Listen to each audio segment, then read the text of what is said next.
For this next matchup, we have the 4 foolish humans versus the King of Darkness, Ainz.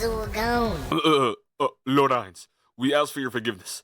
Please let us walk away from this. So he teleports behind this half-elf and was just about to hit her with black stink. Ainz grabs him by the face, picks him up, and uses black stink.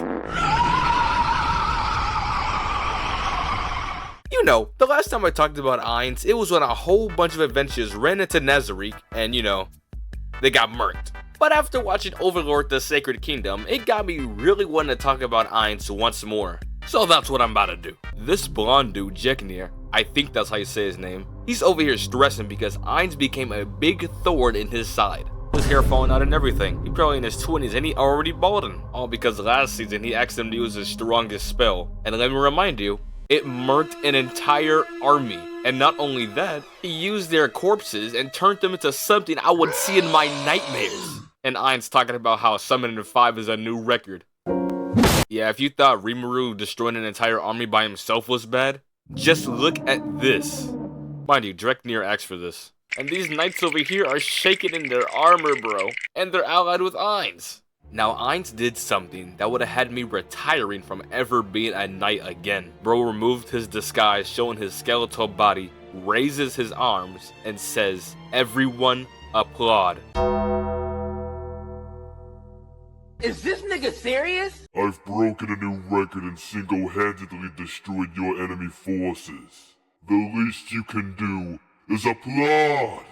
Oh, and guess who was the first person to start clapping? You guessed it. Mari's glazing ass. And it didn't take long for everyone to start following along. Mind you, these are regular niggas as well. Hey, before we go back to Jeknir, I gotta talk about how Ainz and Gazif ran the greatest fate of all time. I'm talking, this fight was mad crazy. It was like when Queen was fighting Sanji, or when Deku fought Dark Might. Time stop, you dumb piece of shit.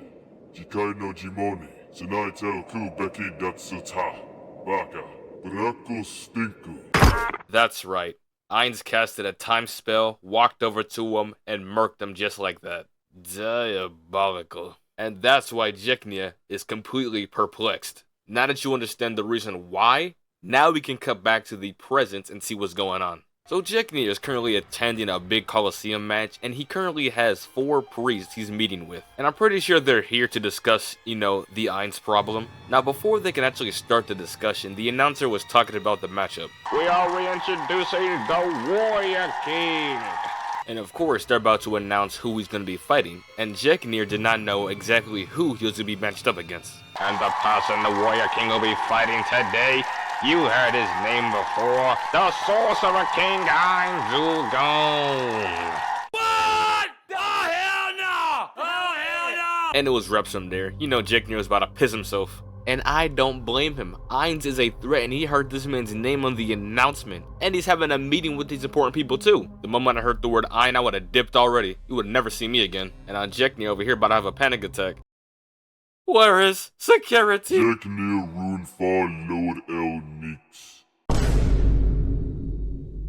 You peeped the fit? This shit Balenciaga, by the way. And yeah, Ainz set this man's whole government. So after their little yap fest, Ainz told Jeknir he has a match to get to. So while the match is about to start, the Warrior King steps onto the battlefield and look at this big dude.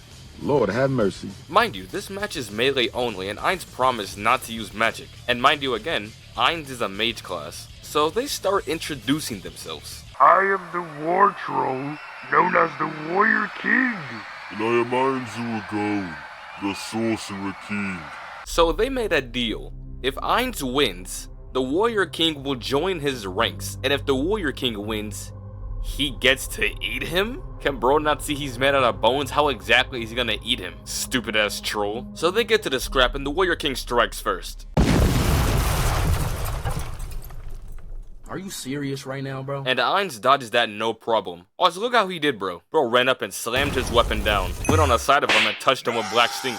Also, I'm pretty sure non-projectile magic was alright. So Warrior King proceeds to blow his back out, and Ainz totally ate shit here. Hold on, before we continue the fight, if you've seen this, then you know this man Jeknir was glazing Warrior King so damn hard right here. From the start of the fight all the way to now, bro was glazing hella hard. Warrior King, kill him! Kill Ainz or gold! Rip off his head! Obliterate him! What'd he say fuck me for? So this man Warrior King was stunned after Ainz hit him with black stink. Bro still feeling these effects. So Ainz put away the axe, whipped out these daggers, then rushed at him, dodges his attack, and stabbed him right in the shoulder. Mind you, melee's not his strongest skill. Hey, but I gotta give my props to Warrior King, cause bro right here was truly washed, and he knew it too. Bro made it clear his final resting place will be in this arena. Hey, but hold on, he started getting on Ainz though. Bro rushed at him, knocked him to the sky, jumped up and knocked him into the ground. Oh, but he wasn't done, cause he came down and body slammed him. Then he tried to hit Ainz again, but bad luck caught up because Ainz blocked it. Hey, even though we already knew the outcome of this fight before it even started, this was low-key lit though. But that's when Ainz said, fuck it, I'm sick of playing around.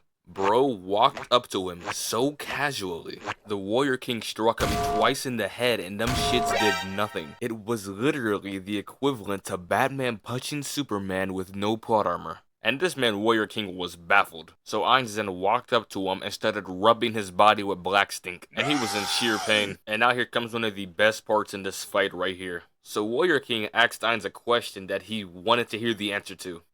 Tell me, Sorcerer King, am I so weak you have to pull your punches? From the very beginning, they nerfed me because I would have decimated you from the start. But don't feel too bad. If you're the king of warriors, then I'm the god of war. Makes sense to Warrior King. So after hearing that answer, it got bro fiending to feel the true power of Ainz. So he told Ainz to use his true power against him, no matter how short it may be. So that's when Ainz activated Reinhardt's divine protection and started walking towards bro. And Warrior King kept striking at bro, but it was doing absolutely nothing. And right from there, it was wraps. Bro knew it was over. Look at his face. So Ainz stuck his dagger in his chest and basically turned bro off. And the winner was Ainz Zuagon, the Sorcerer King. But after his victory, Ainz took the chance to promote his brand, and then he brought Warrior King back to life.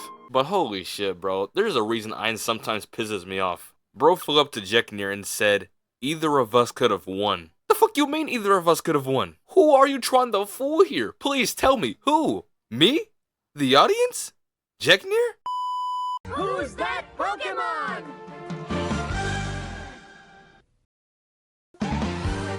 Then see it you shall.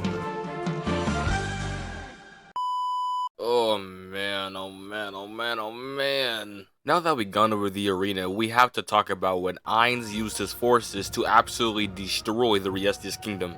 I'm saying bro eradicated this place. Bro wiped an entire kingdom off the map just to use them as an example. Like, let's just look at the battle. Kokaitis turned into Sub-Zero, froze the front gate and just busted it open.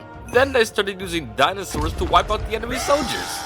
Oh, look at this part right here. So Aura promised this old dude that he will live if he showed her some magical items. And bro obviously didn't do that. So he whipped out his swords and got his head blown off. So on to this nigga climb. Bro was panicking his ass off because the entire kingdom is in ruins right now. And this shit is low-key tragic. Now hold on, it wasn't all that bad because Ainz did give them some time to prepare for the war. So during that time, a lot of people did evacuate out of the kingdom. See, Ainz isn't all that bad, praise the Sorcerer King. So Clem was out here looking for the princess, and when he went into the throne room, bro seen the king's lifeless body and the princess's hands covered with blood, along with Ainz sitting on the throne. So then Amir proceeded to use his busted ass power to make Clem kneel to Lord Ainz. But as soon as bro was released, he picked up the diamond sword and challenged Ainz to a fight. Though I am a king, and I beat the shit out the Warrior King, I will challenge you to a fight. So prepare yourself, little nigga, because this duel may be your last. Hey yo, what the fuck? So Clem rushes at Ainz. He throws the diamond sword at bro, but he just deflected it with his hand. Then he jumped up and punched him in the face. But doing so, he must have fractured his hand or something. Then Ainz just grabbed him by the chest plate and started speaking reality. This ain't no fairy tale, boy. The great hero will never overcome any odds and will never defeat the great overlord. Then he just throws him to the wall. Bro's really going outside right now. This is low-key tragic. Out of those three, he was never really the strongest. And he's taking on Ainz right now. Literally a level 1 versus a level 100. And bro is dead ass bullying him. He went and grabbed the sword and threw it back at bro and told him to pick it up. And before that, he literally called himself Death. Now what does that remind you of? Pick it up. Pick it up. So then he summons a sword of his own. So they engage in battle again, and look at that sword clash. Literally netherite versus diamonds. And looky though, if I was Climb, I would have never fought Ainz. I would have surrendered so damn fast. Like bro, you seen him fight Galuf and you think you have a chance? Hold on, let me remind you what he did to Galuf again.